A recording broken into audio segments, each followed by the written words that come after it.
Greetings, everyone. Don't mind, I'm just coughing. I just had a giant coughing attack as it hit the live button. Hi, everyone. Welcome to a hot mess that is Jeremy on PB with Jay.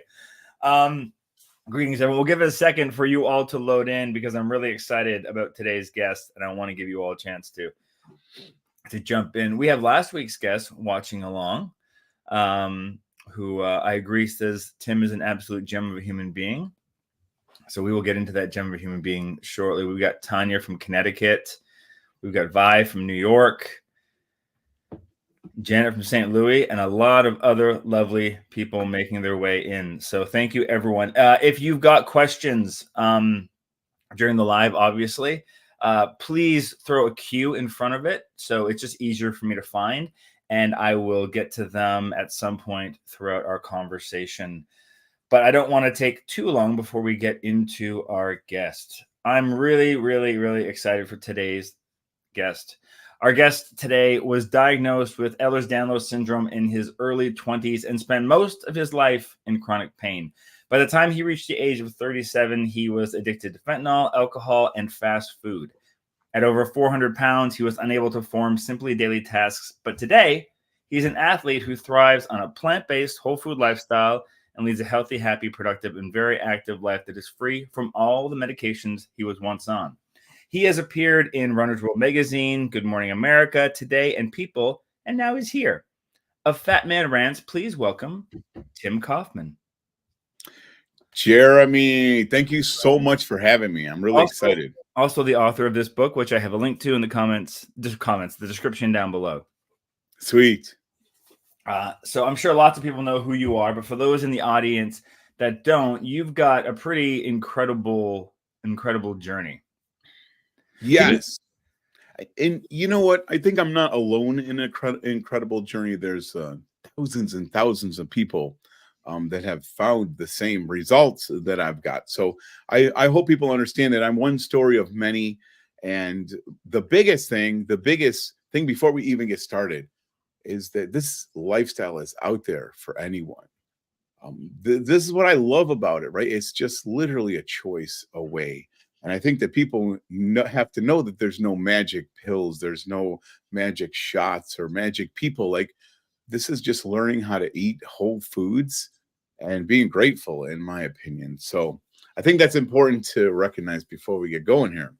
Yeah, the more we do this, and this is what I love about the lives so much, because whether it's someone like you or myself who has, taken our story and kind of brought it to a platform, or it's just people leading their day-to-day lives, like there's so many amazing stories like this.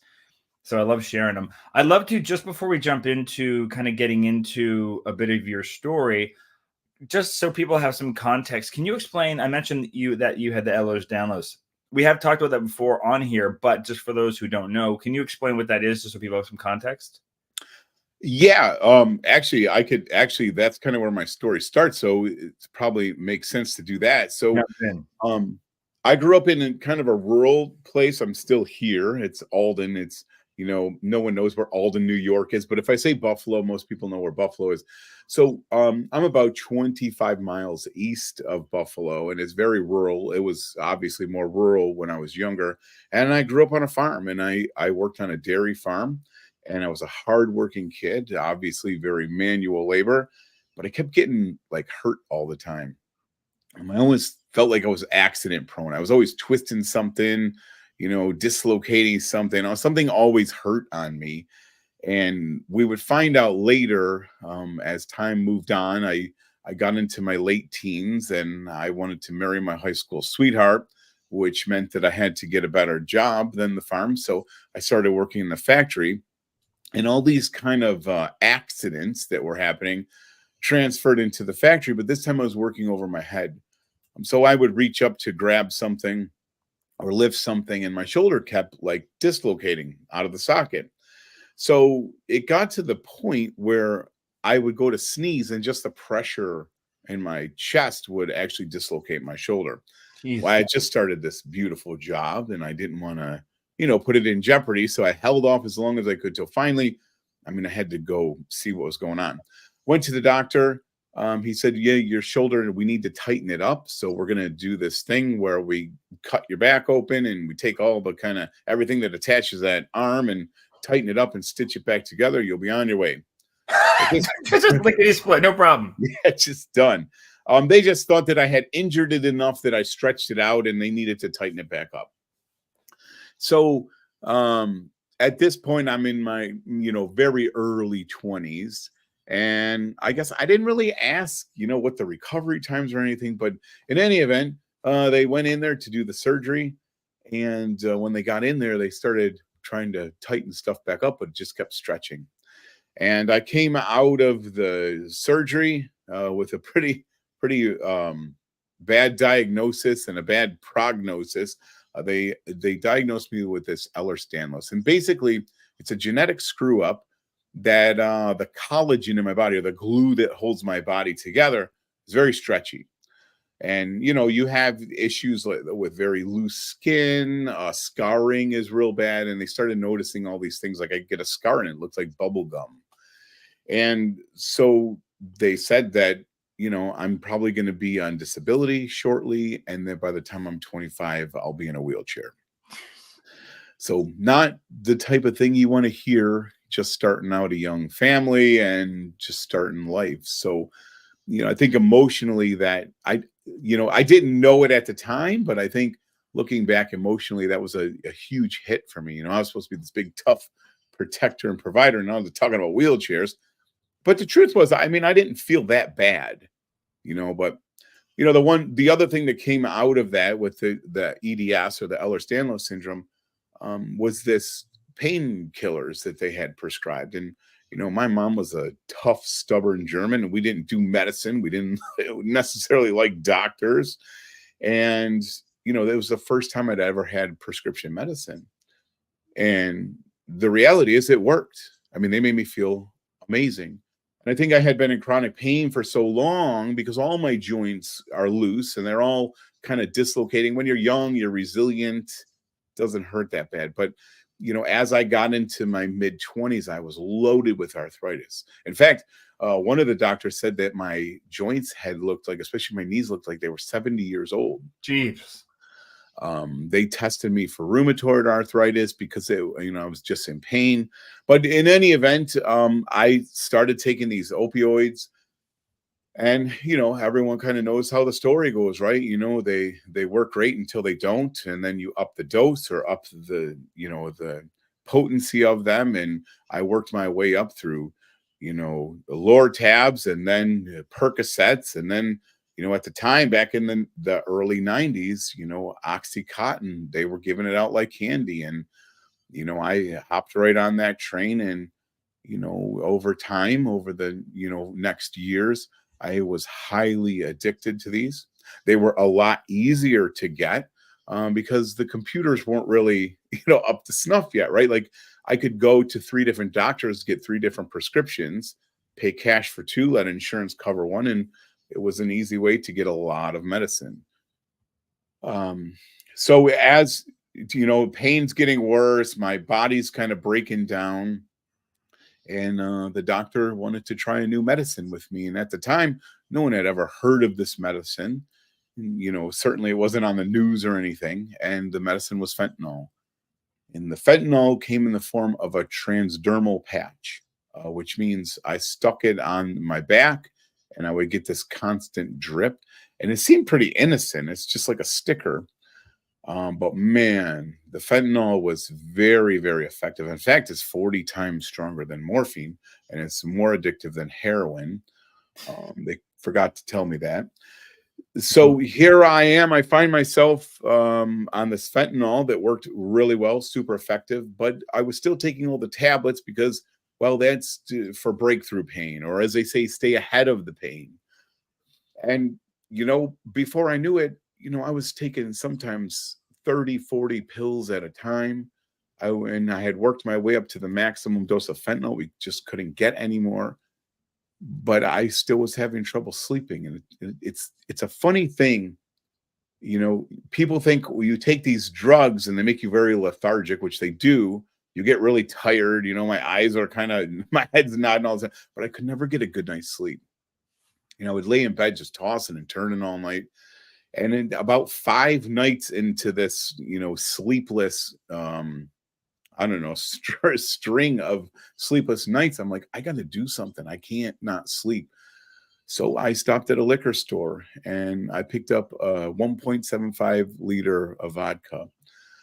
I came home that night and said, I'm going to sleep tonight. And I put a handful of pills in my hand, popped it in my mouth, and I chased it down with a whole glass of vodka. Jeepers. And by rights, I should have been dead. Yeah, that could have ended a different way. 100%. And I ended up, consuming almost half of that. And I didn't spread this out over time. This was one shot. I passed out in my bed. And I wish I could sit here today and say, I learned my lesson, because I woke up with alcohol poisoning. I was puking all over the place. I felt like crap for a couple of days.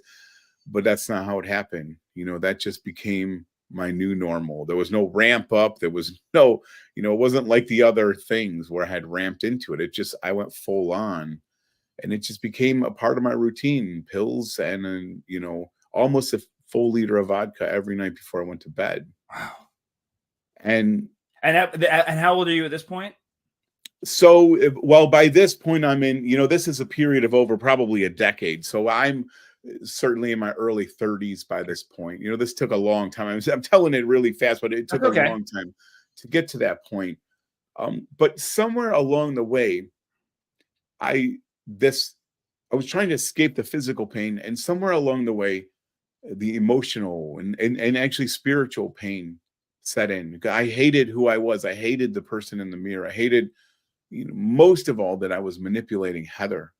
I mean, she was everything to me, and I was getting her to, go to the pharmacies for me, sneak to the liquor stores for me. And I was just manipulating and constantly lying and using, all my friends and family. And that was hard. I had trouble looking at myself in the mirror.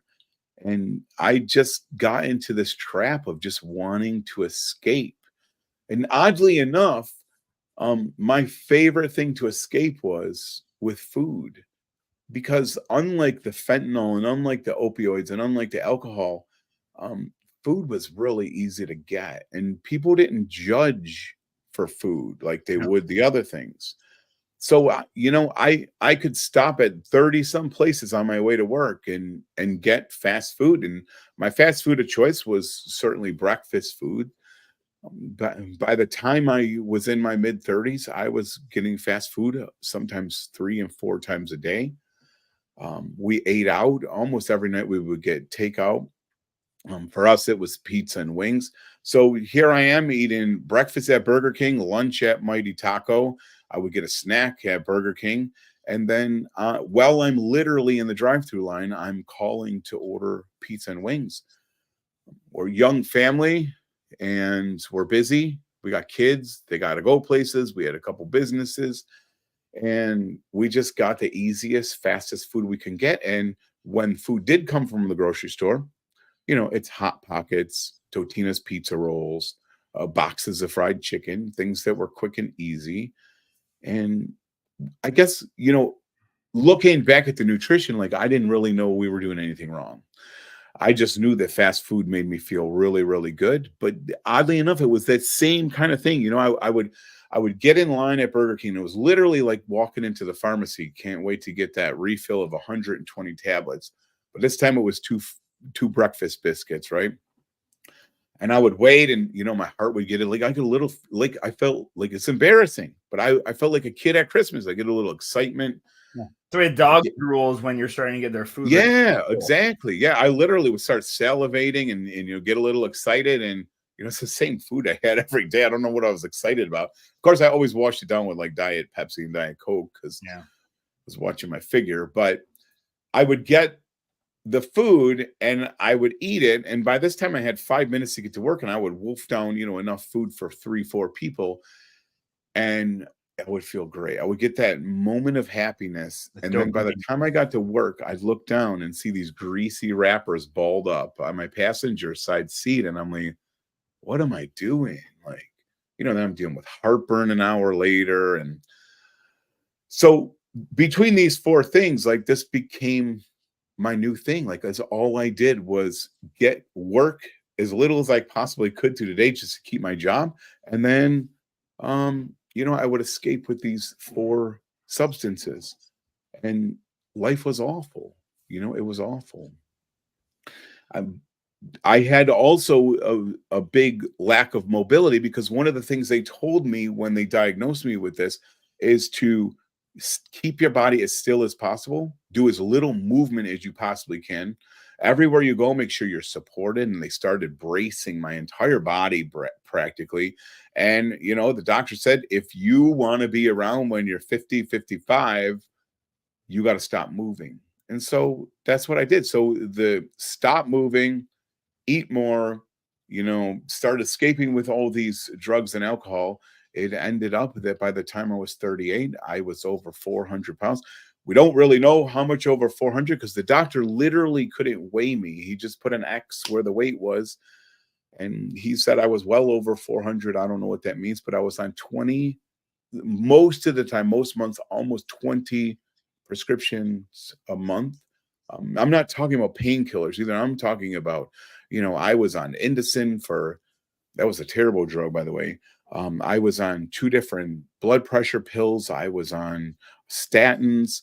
I mean, I was on, they would give me something to fix one problem, and then I'd have to take something for the side effects. And I was a mess. I was going to die, by the time I was 38. So what are the doctors saying at this point? Like, they're mentioning you can't even weigh you anymore because the scale only goes to a certain number in their office. But at that point, are they talking to you about your diet, what you eat, anything like that? Nothing. Not even about the weight. Because I obviously I was a little self-conscious of it. It was kind of funny, because I remember that day. I swear the nurses do this on purpose. They look at me, and she'll start out at 200 on the big weight, and she slides that all the way until it gets to the end. She knows. And they just keep going up one, and it's like, come on, would you just I just wanted to push the thing to the end, just to get it over with. Can you just go to the end and work your way the other way? It's gonna be a lot less painful. Save me some time here. But I remember watching the little one go all the way over, and it didn't move. And I'm like, oh. But there was a little part of me when I got off that scale, is like, well, he's never going to know now how much I'm gaining. So like, I reached the end of the scale, like, you can't get any more trouble now. But I always felt that. And when I would bring that up with him, he would actually say, well, it's really hard because you can't exercise. And the lack of mobility was the blame for why I was 400 pounds. Well, we know now that it was the lack of being able to shut my mouth. But it was an excuse. And I think there was a lot of sympathy with my doctor. My doctor's a very caring person. And there was a lot of sympathy in it, just like Heather. And, Heather had a lot of sympathy for me. And I think that's why I was able to go as far as I did. Because what are you going to do? Dad's sick. That's what Dad's sick, and Dad needs medicine. And that's kind of where it ended up. So no, the doctors never mentioned anything about nutrition at all. So what was that shift? Like what caused the shift towards how you are now? Like, what was that moment? So I wish I had this Hollywood, like, flashing light and everything changed, but that's not actually what happened. And, most people, in the plant-based world, yeah, I started eating plants and everything got better, but I think I had a lot more lead up to that. I don't think if someone would have asked me, hey, would you go whole food plant exclusive diet and you'll be like, I wouldn't have done it. So it was kind of a journey for me. And I kind of think of it like these dominoes tipping over till they got some momentum. But the first domino for me came with an awful cost. And that first domino, I think I'll just call it gratitude. And, Heather's mom, she was like a second mom to me. So we started dating when we were 14 years old, high school sweethearts. And Heather's mom was just as close to me as my mom. She was wasn't feeling good, had kind of a cold flu kind of thing. And finally convinced her to go to the doctor. And she was diagnosed with leukemia. And it was awful. And, you know, I feel like a switch flipped and our whole life went from who's going to take the kids to basketball tonight to who's staying with mom tonight. And she was in this cancer hospital we call Roswell here. And, you know, state of the art facility. They do amazing things there. But I remember one day walking up to her room to visit her, and she was so tired. She was waiting for blood transfusions. She was just wiped right out. And I walked up to the side of her bed and she opened her eyes super slow and she says, "How's your knee?" And that moment just like crushed my soul. It's like, you know, two things are happening. One, it shows you what kind of person Ma B was, because, you know, she's worried about my knee and she's literally fighting for her life. But the second thing it did is that it really got me thinking, like, here she is loaded with chemo. She's waiting for transfusions. Her white blood cells are down to nothing. They can't get her better. And I'm just complaining about my knee. And walking out of the hospital that night, I had this flood of stuff like, yeah, my knee sucks and it's sore and it's broken up, but someone's going to lose a leg tomorrow in here. Like, they would do anything for my bad knee. And I get to walk home tonight, and there's hundreds of people in that hospital that may never leave that hospital. You know, and she was on some experimental chemo, and they put her in the pediatric unit for this experiment. And just seeing all those little kids, you know, 4 or 5 years old with bald heads and masks, and man, I'm thinking, man, it's awful for the kids, but what about the parents? You know, we're arguing who's going to take who to softball, and God, I can't imagine, you know, having a kid go through this. You feel so helpless. It's like, I got 2 healthy kids. I got a wife that loves me. I get to walk home tonight. And my whole life, you know, was praying for things like, I need this. Why can't I get this? I need this. And I never stopped to think how much I had. You know, I always focused on what I didn't have. I never really focused on all the cool things that I had. And I think that was a huge part in my journey where the domino flipped. And shortly, you know, after that, we're dealing with that. My father, we thought he had pneumonia. He goes in and get a chest x-ray, and they find out he has stage 4 kidney cancer that had metastasized to his whole bodies, and his lung was just full of cancer. And, you know, my dad was my best friend in the whole world. Like, man, we did everything together. We hunted together. We fished together. We built stuff together. We fixed stuff together. And here the doctors are telling me that he has 6 months to live. We just found out he's sick and he's got 6 months to live. And my dad, he didn't make it 6 months. He lost his battle 6 weeks after the day of his diagnosis. And I think that was another domino, again, at a very high price. It taught me that life is indeed precious. You know, we pay lip service to this idea that life is precious and we're not promised tomorrow, but I didn't really believe that until I sat just feet from his grave. And so, you know, it sucks going through all this, and it hurts. And, you know, 13 years later, the pain is it's awful still. It's this raw, like, empty feeling. But, you know, to lose dad, it's like, man, like, we don't have tomorrow. And, like, for me, you know, I was wasting my life. And we just, you know, so shortly after that, Heather's mom, you know, went from leukemia that turned into lymphoma, and ultimately a brain tumor would take her life shortly after my dad died. And here we just buried our 2 most precious people on the planet, just gone, you know, 65 years old. Like, what the heck? Like, just gone. And, you know, it can't help, no matter where you are in life, it can't not, you can't not look at yourself and do a little assessment. And I think for years, I just figured these are the cards I was dealt when I was a young 20-something kid. And these were my cards, and I was playing them, and I was doing the best I could, and it was good enough. But after watching them to, you know, struggle to live one more day, it's like, maybe I can do better. So I don't know what was different about this one day. I replay the day over in my head so many times. I came to the kitchen table. I had my socks in my hand. They were in a ball because I would ball the ends of them so to make a pair. And I had my shoes, and I didn't even have to say anything to Heather. She knew when I had the socks in my hand, it was time to put my socks on. She put one sock on. She patted the side of my legs, and our eyes connected that day. And she goes, "You're all set." And I couldn't stop thinking about another funeral. I had thought about dying. In fact, I would lay in bed at night with the remote on my chest, the TV remote, and my heart was pounding so hard that you could actually see air underneath it. Every beat, it would lift it, it would bounce it right off my chest. And I knew I wasn't going to make it much longer. I knew my kidneys had shut down about 3 times that I was aware of. And there were nights I went to bed. I don't think I was suicidal, but there were nights I went to bed. I didn't know if I was going to wake up. And I'm not really sure that I cared. I was just tired and just sick and tired of being sick and tired. But that morning, when our eyes met, I didn't think about all that. I didn't think about health. I didn't think about, all I could think about is like, oh crap, another funeral. She's got a plan. And for some reason, the brunch popped into my head.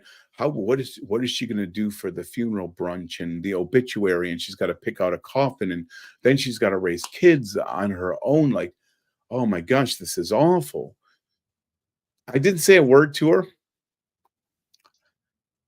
I just got my truck and went to work that day. And I was hoping, that a couple of breakfast sandwiches would shake that out of me. And it didn't. I couldn't get out of my head all day of her planning another funeral.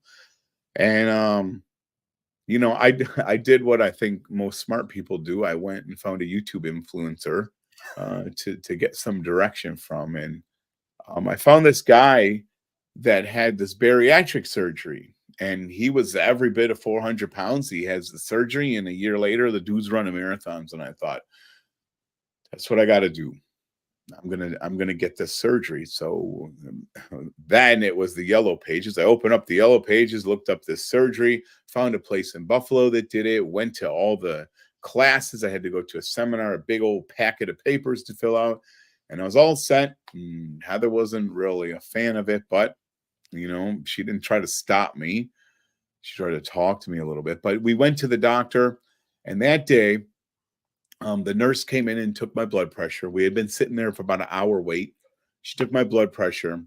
I was on a calcium channel blocker and a beta blocker, and my blood pressure was 255 over 115. And when she checked my pulse, it was over 125. She got the doctor. The doctor came right in. He said, "We got to get you an ambulance." I'm like, "I ain't going to no ambulance." So kind of negotiated, and he had me lay down on the exam table while he saw a few more patients. My blood pressure did come down a bit, but we had a conversation about the surgery. He said, "I don't know if your heart's going to make it through the surgery. I don't know with all the narcotics you're on what the anesthesia is going to do." And he said, "I don't know if you're going to wake up. So I'm not going to let you get the surgery." And I thought the guy killed me. That was it. I came home. I was frustrated. I was mad. But again, the scale, there's that little thing well, I tried. What am I going to do now? It's not my fault. I went to bed that night, and I couldn't stop thinking about Mom B. And I hate talking about this, but I remember towards the end, when she had a brain tumor. I don't want to get into the details, but it was very visible. She was having trouble seeing, and she was going in for radiation. From hospice, going in for radiation. It's like the doctors finally sat her down and said, "Carol, why are you doing this?" And her answer was she just wanted to be here for another day with her family. She was willing to go through all that. I thought, just out of respect for her life and my dad's, I have to try something. And I think, without getting, into the weeds here, I think that's an important thing. Because what I did is I tried what I knew, and what I knew was wrong. I went on Atkins, but I think there's a lot of value to that, because going on Atkins was probably the opposite of where I ended up. But the key here is I did something. And for most of my life, I did nothing because I thought nothing would help. And so I would encourage people, wherever you are, you have to do something if you want to change. And even if it's wrong, you'll figure it out. But even if it's wrong, do something. Take that step. So that step for Atkins, again, all wrong, but I at least connected that what I was eating was having an effect on my body.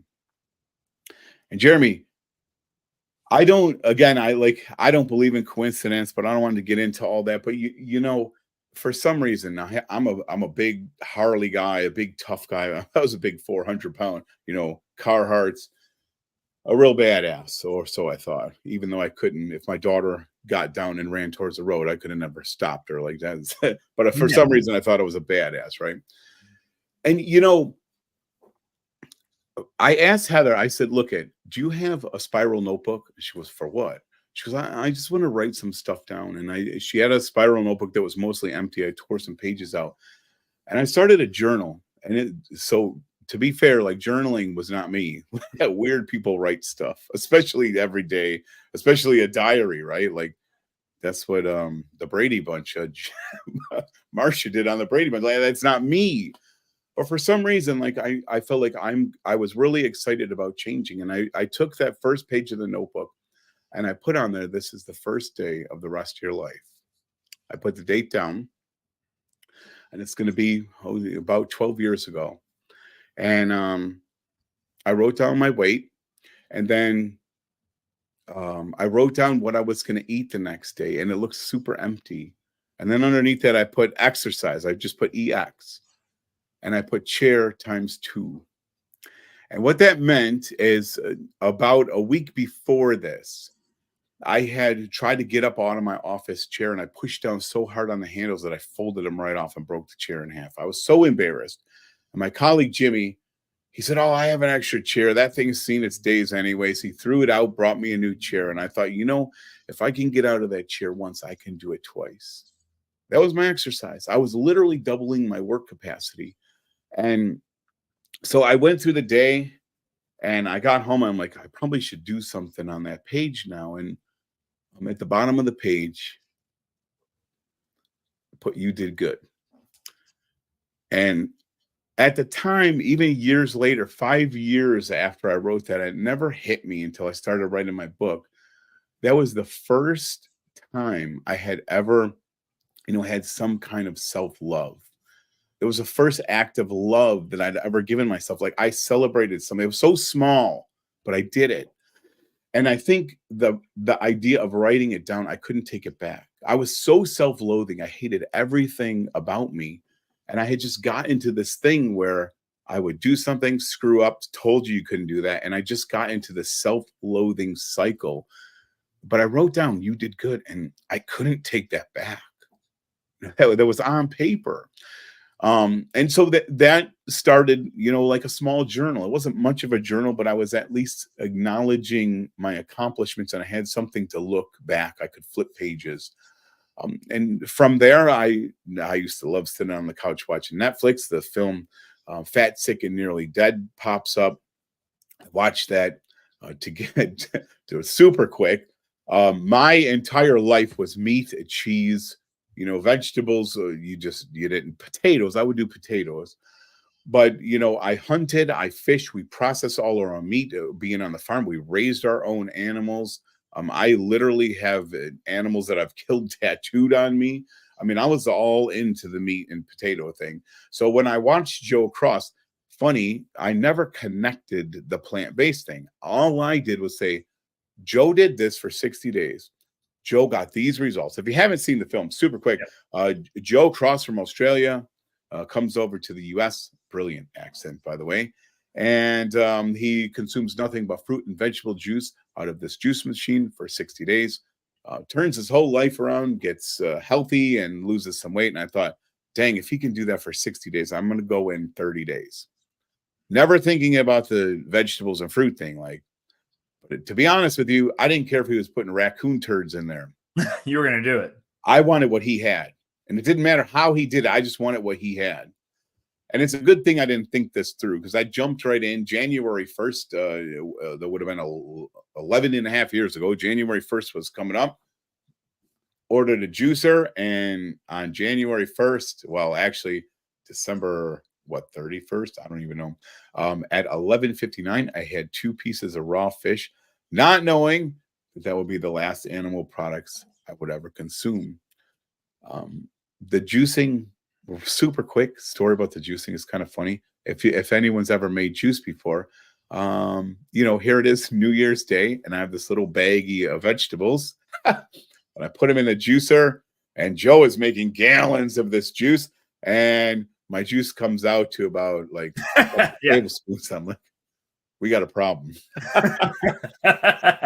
So, the cool thing about it is we started learning, we actually started buying carrots where the restaurants buy carrots, and we started going to produce companies and, the indoor farmers markets and stuff, and, shopping the outside of the stores. And I got really excited. You picture this big old 300+ pound guy jumping up and down with a bunch of kale in his hand because it's on sale,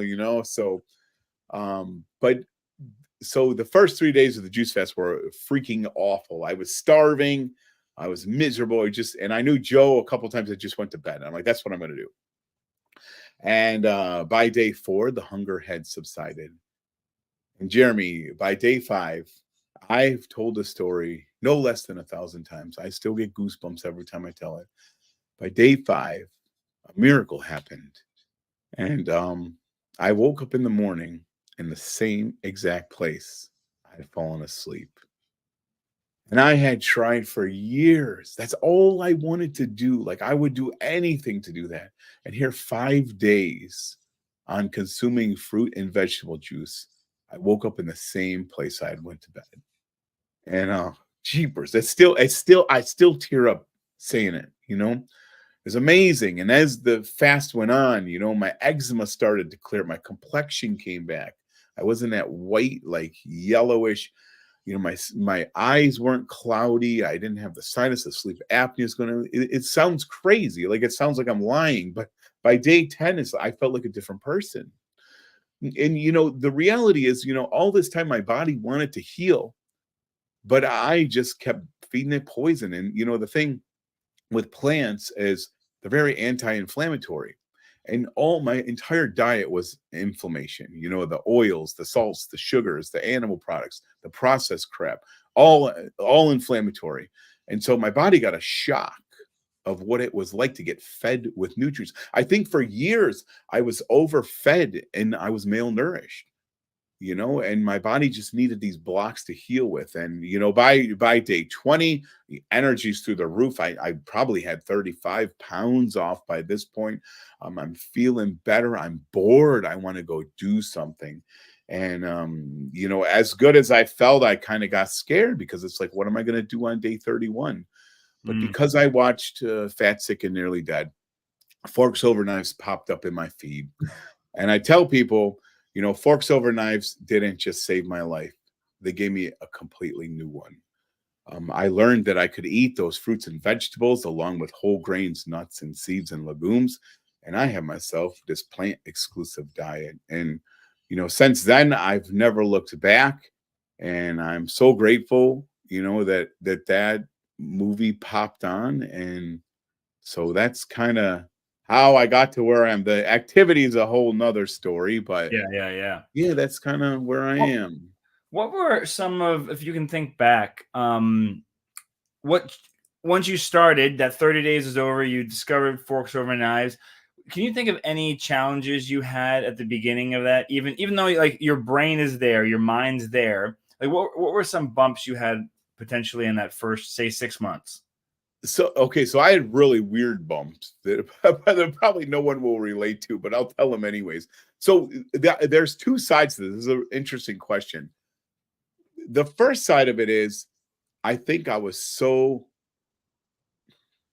how can I word this? I had so little knowledge that I didn't have time for bumps. Now, had I have the knowledge I have now and start over, I would have given up because there's just too much out there. What the heck's Impossible Burger? What's Beyond Me? I didn't know any of that. I knew a couple of things. I knew I liked lentils because I tried them for the first time. I knew I liked potatoes, and especially sweet potatoes. And I knew I liked broccoli and cauliflower. Those are what I knew. So I just put it on repeat. You know, I found meals that I liked. I love potatoes. I had always loved potatoes. I just didn't have the meat with them. So as far as challenges getting overcomplicated, I didn't know anything. So I think that made it very easy. But knowing how I felt, you know, to compared to just months ago, there was no way. There were no challenges. Like there was nothing. Like there was nothing that was going to get in my way, because I would have died to go back. And to this day, I still feel the same. I'd rather die than go back to old Tim. But the challenges I did face were really crazy ones. And this is kind of all works out. And you can't just fix part of yourself. And I think for me, one of the challenges was literally standing over the juicer. This is hilarious. Joe, you saw the video or the film, so he liked Mean Green, you know, and I picked up that right away. And for some reason, I love that kale. I love that like bitter kale taste mixed well with Copenhagen snuff. So I would have a huge lip of tobacco, you know, I said stained yellow lips, and I'm sipping this kale juice and Mean Green, and I'm like, something's wrong. Something's wrong here. One of the flavors is off. And so I start thinking, well, wait a minute. I'm taking care of myself by feeding nutrition, but I'm harming myself in all these other ways. So as far as roadblocks, is like, I can't just try to get healthy, you know, drinking kale juice. I have to get rid of some of these awful habits too. Yeah. So that was a little challenging to kind of look at other areas of life. I bet. It's interesting. Like you mentioned earlier that you never had like that Hollywood aha moment, but it's funny, like listening through your amazing story, like there's a ton of them, you know, they just happen. Yeah. They just happen in slow motion, I think. But I think you also have this amazing ability to like not only be present, but also just suddenly flash into the future. You know, and there's a couple of times you've done that in your life, I think, where you just go, you know, you talk about that moment with the socks, and you're just like, you almost picture your funeral and your wife having to deal with that and all those moments. And you talk about those other things. And there's this great section in the book where you talk about that first 5K you ran, when you kind of fell behind your wife, and and the thing that like drove you to finish and keep going was the thought that, well, I want to see her finish, get across. It wasn't even yourself. It was, I want to see her get across the finish line, which is what propelled you. And for those of you that haven't read the book, it's like that one got me in the feels, that whole chapter. So because it's such a beautiful thing, right? And I think that's something that's really beautiful about your story. And I think it's really common in a lot of our stories too. And I know it's mine. Like, I didn't lose the weight for myself necessarily. I always knew I had to, but I lost it because I looked at my kids and I was like, I want to do better for them. Sure. You know, I can't, I want to set a better example for them. I want to be around for them. Like, I don't have the health horror stories that a lot of people do. Fortunately, I think I got ahead of that, but I know that, like, I think it's such a selfless act in so many ways, because it is so hard. What you went through is so tremendously difficult, but I love that you were not only, you know, inspired by your own family and not wanting to put your wife through what you put it through, but just the fact that I think so many of us, like you said, it's like once our mind makes that connection and we know we want to do it, like the bumps are gone, you know. I think, you know, and I think that's, you're just like a huge testament to that. Well, what do they say? When you find your why, you'll figure out the how. Is this something like that? I might have ruined that, but yeah. Yeah, I think that's true. I think that's true. If you're passionate enough about where you want to go, you'll figure out the steps to get there. And I think that goes back to what I said before, because, you know, even working with people, it's like they're stuck in this analysis paralysis. They got to get well, this doctor said this and this doctor said this, and there's this fat out. Like, you got to do something. Like, you can't just sit. And I think you'll figure it out as you go, you know. Yeah, that's just it. So give us a window of what life looks like today. It's busy. So, well, I still have EDS. You know, I think that's a question a lot of people ask, especially I talk to a lot of high school kids. Their two biggest questions are, what do you miss the most? And and what did EDS go away? No, EDS does not go away. But the fun fact, inflammation, if you do some research on it, is the majority cause of most of our lifestyle diseases. Most of our chronic diseases come from inflammation. So the EDS, I have it. I'll always have it. It's actually getting worse as I get older, but the inflammation is almost, and we do need some inflammation or we'll die. But that's where my real pain was coming from, was the inflammation. So these past couple of years have been, I'm not going to lie, like plants fixed a lot of stuff, but they're not going to grow you new limbs and they're not going to make you not bald. Like, this is just truth. And, life, we need to be grateful for life because, like I say, plants can fix everything. So the EDS, as I get older, you would expect people get arthritis when they get up into their 50s and stuff. And my body's a mess. I've had to weather a couple of really tough surgeries and make some tough decisions. In fact, this last surgery on my ankle, choice 1 was amputation and choice 2 was TT fusion, which means I don't have an ankle. They basically cut about 4 inches of bone out. They bolted everything together and my foot's shaped like an L. And they said, don't worry about running. Just be grateful you can get to your mailbox. And, I just ran 13 miles Sunday. So you can't always listen to them. And so today, as soon as we're done, I'm going to climb on my bike back there. And I probably have maybe a 30-mile, interval ride. The weekend, it was about an 80-mile ride. So I'm training for Ironman like Placid. This will be my last hoorah, because I need a new knee now. And, I got some spine issues and stuff. But I'm happy and I'm healthy and I'm super active. For a person with EDS, I would challenge normal people to keep up with me because we go pretty hard around here. So, yeah. So you might have already, I'll just throw it up here because CJ is asking, how long did it take eating this way?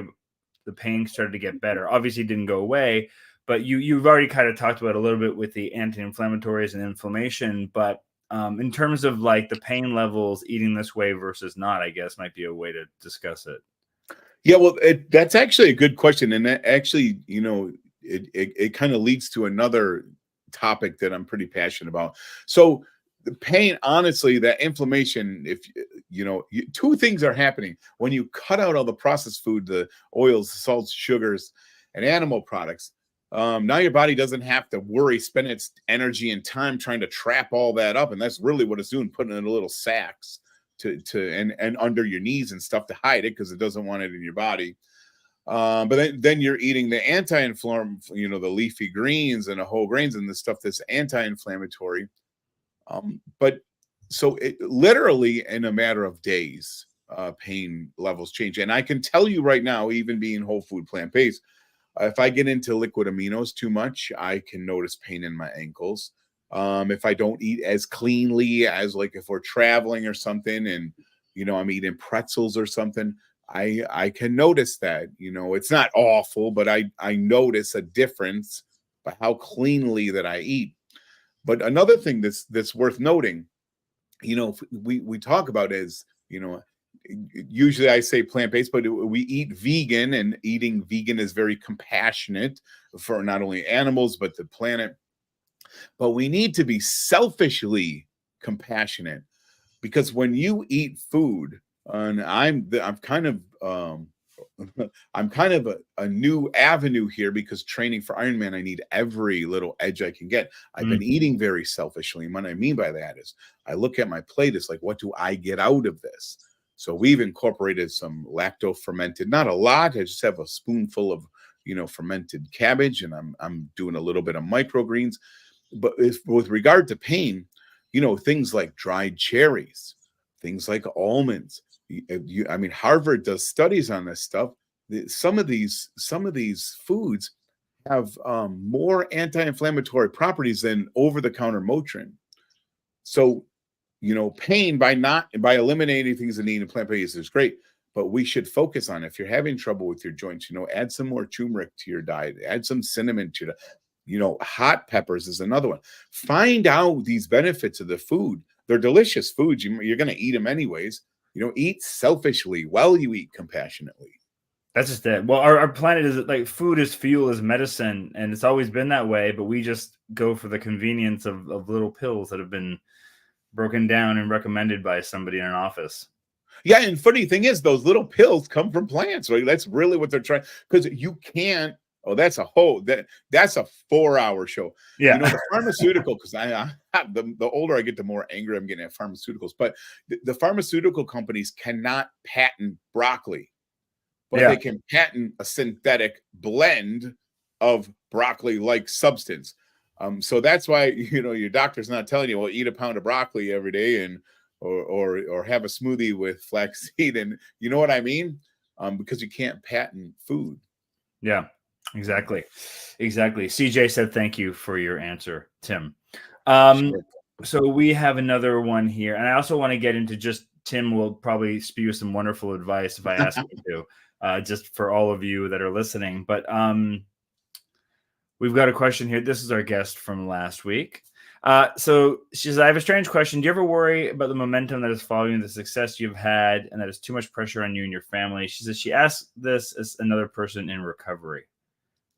That's a great question. And that's something that, I'm in one group that we used to talk about that a little bit, but it is hard. She's 100% right. It's great because when people start following you and stuff, you do have that accountability issue, but you also it is a lot of pressure. And I know myself being almost 3 years on my back because of these surgeries. Well, you know what? I was running like a machine. I was doing ultras. I was running Leadville, and it hid a lot of my, I don't want to say poor food choice. Let me say volume, because there's people out there saying that you can eat as much as you want as long as it's whole food, plant-based. And this, for me, this is not true. But what was happening is all the activity was hiding that. I'm really getting to a point here, I promise. And when, over the past 2 or 3 years, when I'm out on my back, I'm burning 0 calories. I'm starting to, I put on like 30 pounds. And now it's like, oh my God, I don't want to put a picture on Instagram. It's like people are going to know I have a few extra pounds on me. But you know what? I really dug deep on that. And I think, I've been at this for a while. So I think it came in a wave. And that first wave was like, oh my gosh, I'm an embarrassment. People are going to say plant-based. And then I look at my before picture and I'm like, holy crap, man, what am I talking about? Yeah. I'm in size 34 jeans and I'm worried that people are going to say that I'm a scam. And so I think really what it really comes down to is imposter syndrome. And, it's hard not to. You get this, like, do I really belong talking about plants? Like, and you'll get over it in time. And it is a lot of pressure if you want it to be a lot of pressure, but I don't care anymore. I don't care what people think. I think maybe it's the old man thing too, but I don't care. I'm happy, I'm healthy, and I'm doing my best. And if I just go back to that self-loathing, looking at the scale, trying to be this exact number because it's in a chart. I think you had mentioned this too. I got enough skin to cover a small village, and I imagine that weighs some pounds too. So, you know what? I feel great. I have a ton of energy, and I'm not gonna let that pressure. It could be pressure if I want it to be, if I focused on it, but I don't focus on it anymore. No, and I think my version of that is very akin to what you're talking about. But I think it's like we have that like voice in the back of our head. I think if we were ever like, unhealthy the way that we were, that is always, kind of calling us back. It's so easy. I think there's one book I was reading about, it's called the E-Myth book or something about business, but it's talking about a metaphor of like this skinny man and the fat man. And it's like, basically the lazy version of yourself and the motivated version of yourself. But, and one day that motivated person wakes up and all of a sudden for a while, you're just driven and you do the thing. But at some point, that other person's going to wake up again and want to turn back at the wheel. Sure. And the question is, what have you done in that meantime while they were away? You could also call it Jekyll and Hyde, right? What have you done in that meantime that has built up your armor and your defenses so that you can kind of tell that person to politely piss off? you know? Yeah. And that's the trick. But like you said, I love that because I go through that myself. Like I've talked about it on our channel that I went way too far with my weight loss to the point it was unhealthy and then needed to gain weight back. But it's like when you gain, you know, I lost almost 200 pounds. Then when you gain 40 pounds back, which is a healthy 40 pounds, but it's still, your brain starts going, well, is it going to stop? Is it going to continue? Like what, you know, so that's the mental mess that we have to deal with for life. Cause it is part of, it's not something that you can just go, oh, I'm done. I got to the end of the marathon. I'm here. It's like, it's maintenance for life. It never ends, right? It's a different form of being in recovery, but that's what it is. No, it's not different at all. Like it's literally the same exact thing. And we could probably start dropping those truth bombs now, because that is a huge idea of what you're describing really is recovery. It doesn't end. And I think the big thing, all those medals behind me almost went in the box to the garbage a couple of years ago. Because what I found in my journey, and it's a learning process, you know, and hopefully when I'm 60, I can look back and say, yeah, I was an idiot when I was 50. But what I began to do is attach myself to all those medals. And here's the problem with that. And this is, I think where you're going is you get these goals in your mind, right? So my first goal was a 5K. And then, well, I can't just run another 5K. That's a dumb goal. Like I got to get a 10K. And then, you know, then a half marathon, and then a marathon. Well, what comes after a marathon? Well, they have ultras, so run some ultras. The problem is, where does it end? And it's the same with a number on a scale. Well, I want to lose this much weight. And what happens is people get hooked to these goals. So if your goal is to lose 50 pounds, if your goal is to get your cholesterol to whatever, 120, if your goal is to run a marathon, great. Goals were a huge part of, you know, my journey, and they should be. We should be working on goals. The problem is when we attach to the goal instead of the process, we get confused. So now you lose the 50 pounds. It's over. Now what? What do you do now? You know, if you can't lose any more weight, well, what do you do? Well, it makes sense to go back to where you started. And so what people have to understand is, while goals are great, the process is where the gold is, right? We have to, these routines that we build in our life, they don't necessarily have to do. So it's more important for me. It's more important. I would rather hear someone say, hey, for 26 days in a row, I walked a mile. I'd rather hear that than someone said, I just walked a marathon. Because this daily thing, like this is the things that we make us who we are. You know, and here's another one. It's another one I talk about a lot, because I think people get hung up on this lifestyle thing. We look so far ahead, and we need to change our lifestyle. You know, 200 pounds overweight, 50 pounds overweight, 10 pounds overweight, no pounds overweight. It's all the same process, right? This is what we need to know. We can't change our lifestyle. No one can wake up one day and change your lifestyle. That's stupid. You know, people say it all the time. Well, you need a lifestyle change. Well, what the heck does that even mean? But if we take the lifestyle and say, your lifestyle is made up of routines, right? Well, what are routines make up? Well, routines are just made up of habits. Well, if we really dig at what is a habit, it's just a choice. So everyone can make the next good choice, but no one can change their lifestyle. It's a beautiful thing. You don't have to. Just make your next choice your best choice. And if you repeat this, that good choice turns into a habit. The habit in time will turn into routine. The routine in time turns into a lifestyle. And before you know it, you turn around and say, holy crap, I'm a whole different person. And what's more than that, this goes back to the recovery thing. My lifestyle today can only be maintained and sustained on my eating habits that I've picked up. So people say, well, what stops you from going back? Well, I don't want that life. I want this life. And the only way I can have that life is to have my health, to have my head straight, be grateful for wherever I am, regardless of comparing myself to other places. And the only way I can do it is to eat healthfully and take care of my body so it's the best it can be to maintain my lifestyle. If you get healthy to sit on a couch and watch TV, what the heck did you do it for? Yeah. 100%. I'm sorry, I'm ranting. I'm sorry. Now you know where the rant comes from. I love it. I want to bring it back to something that you said that was kind of like your aha moment, I think. And just to encapsulate this for other people, but it's when you wrote that note, you did great, you know? And I think what's important about this idea of, the journey versus the destination is simply that if you don't love yourself before you lose the weight, you'll never love yourself after you do.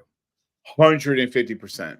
And so you have to not worry about that longevity. You just have to focus on today and what's going on today. And I'm making the best choice for today. Yep, life was 100%. Hard. Life was stressful. I was out all day. I didn't have time to make dinner. I had to order something. Well, did I order the best choice I could given my options? Yes. You get it. See, you get it because you've been there. Yeah. And Jeremy, I'll tell you, out of all the crazy stuff and challenges and obstacles I've overcome, the hardest thing to this day is looking in the mirror, judgment free, and actually genuinely loving myself. Because man, am I good at picking myself apart for even the gray hair now. It's like, whoa, you gotta back off, man. You're doing okay, and it's hard. You have to love yourself, but you have to be your number one cheerleader. And it's a process. And I don't think you ever get there. And I think one of the lines that someone keeps quoting me in the book, I totally forgot that I wrote it, that, a journey, I forget how I'm going to misquote myself now. Oh, no. One sec, I'll find it. A journey with a destination.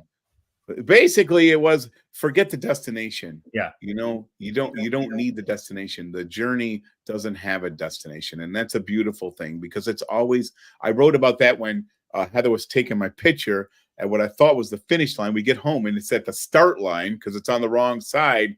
And it hit me then that there's no end to this, and it's a beautiful thing knowing that there doesn't have to be a destination. We just got to keep moving forward, keep getting better, keep turning dials. I've been eating Whole Foods for a long time. And I'm still turning dials now to see what works and what doesn't. So what would be that advice if you were able to have 10 minutes with that guy in his mid-30s?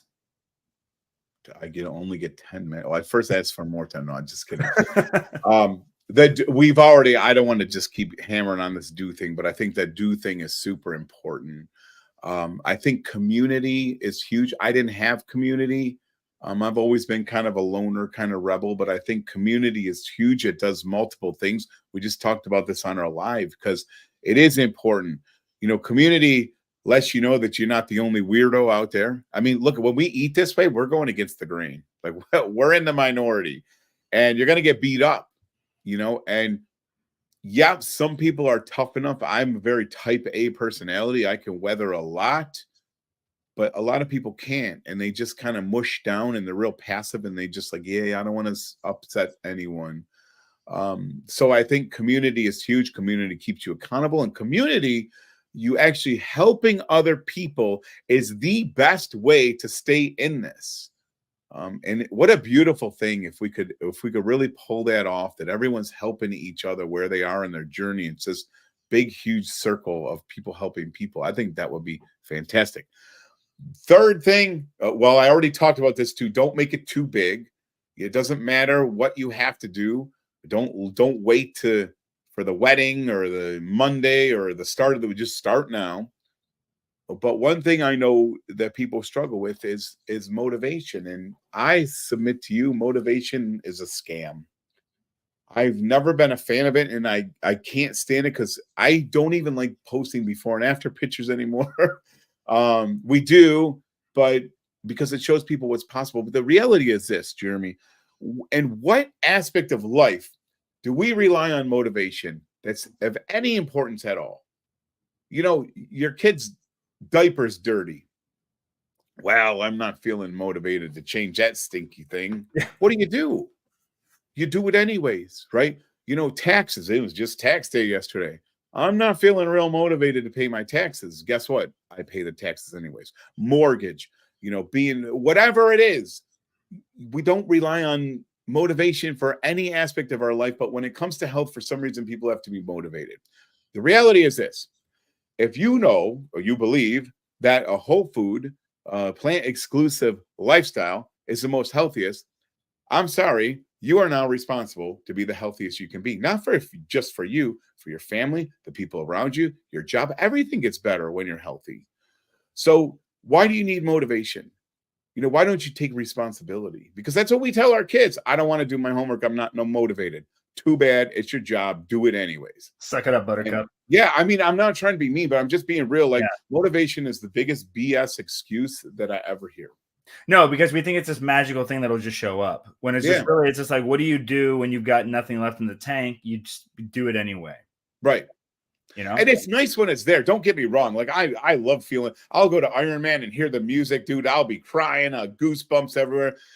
But you know what? When I'm climbing that last hill back into town and no one's around, there's no motivation there. I just got to keep going, And so I think we rely on motivation too much, and we need to rely on responsibility. We have to be responsible people.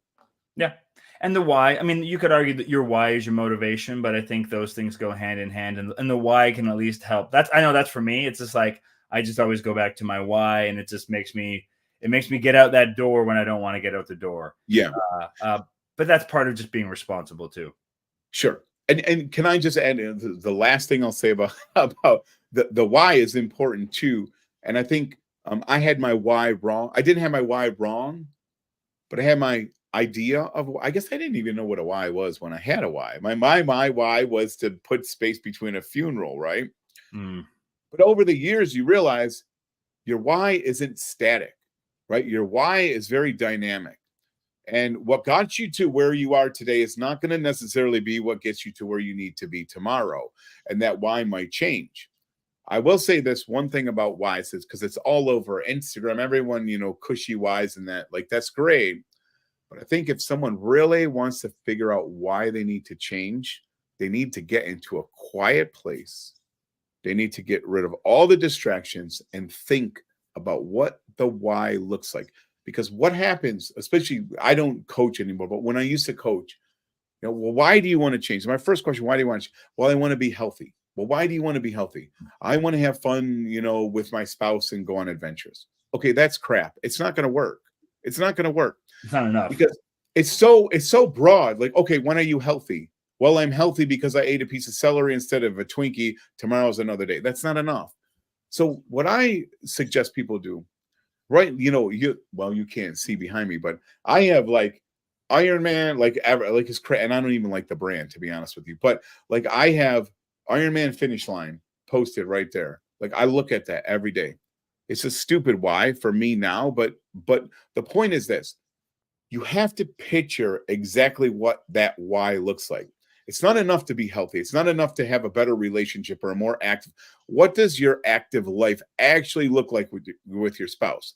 To go to the park? Not enough. What park? What do you want to do when you get there? And how are you going to do it? Because if you can do it now, it's stupid.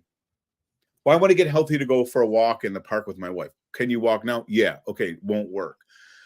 Say you want to take that trip to Italy or what, I gave some examples in my book, but, even if you have grandkids, do you actually want to take that? You want to be healthy for your grandkids? That's one thing. You're not going to do anything. But if you want to be healthy to take Tommy for a 2-mile walk in the park and then watch him on the swing set, you could see that.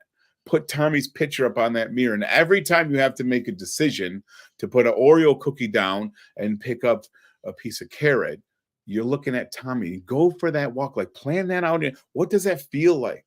What will that feel like for you to bring Tommy to that last park where he can swim or swing? So we got to get deeper on our whys, and we got to visualize and say, I'm not trying to be woo-woo, but don't be cheap when it comes to your why. Like, hone right in on exactly what you want to do and then get it done. Love that. Love that so much. And you mentioned community, and I just wanted to point out how great, I know you have an amazing community on your Facebook and in other places, but even I've just been casually looking at the comment thread here, and it's just such a beautiful place. Just in this comment, well, you and I've been talking, there's been people in there just cheering each other on and sharing their own stories. And it's such a beautiful thing. So that's great. Thank you, all of you, for doing that and whatnot. And, we've got a great community here. Tim's got a great community there. We've also got our Mighty Network on PB with Jay. There's a link in the description down below if you want to join that. But Tim, I've kept you way over the hour I told you I was going to steal you for. But I'd love to know, all your links for your stuff are down in the description below for people. But tell us what's up with you. What are you working on? What can we look forward to or look out for? Well, the book's done, so that's good. I'm not telling Heather, but I have another one in the works. But I'm right now. We had a big restaurant that we sold, and my only thing I'm doing for the next 98 days is focus on getting to that finish line at Placid. And you know, that why is bigger than me, because I could care less about the medal. I've been on that course enough. I want to show people what's possible, mainly with EDS right now. I've had some pretty nasty surgeries and some pretty big battle wounds, and I want to show people what's possible, even if the doctors say that you can't do it. So that's what my focus is on for the next 97 days, and that's the only thing on my plate right now. Well, lots of luck and love with all the work you've got coming ahead of you over the next 3 months with that. Look forward to hearing how it all goes. Thank you for all this. I know the people that have been watching and the people that will watch long after this has posted are going to be tremendously inspired by this. So thank you so much for sharing so much of yourself and your story and your wisdom. Sure. Thank you for having me. Thank you for all you do to make the world a better, a healthier, and happier place. And guys, the people that are tuning in, like, this is not exclusive for people with willpower, people with magic, or people that anyone can do this. It's just one small step at a time will take you to places you can't even imagine. Yeah. You're the best, Tim. All right, everyone. Thank you for watching, and we'll see you all at our next one. We have another one of these wonderful live streams coming up next week. I believe it's next Tuesday evening, but I'll post about it very soon. And Tim, hang around for a second so I give you a proper goodbye. Otherwise, everyone else, we'll see you soon. Bye-bye.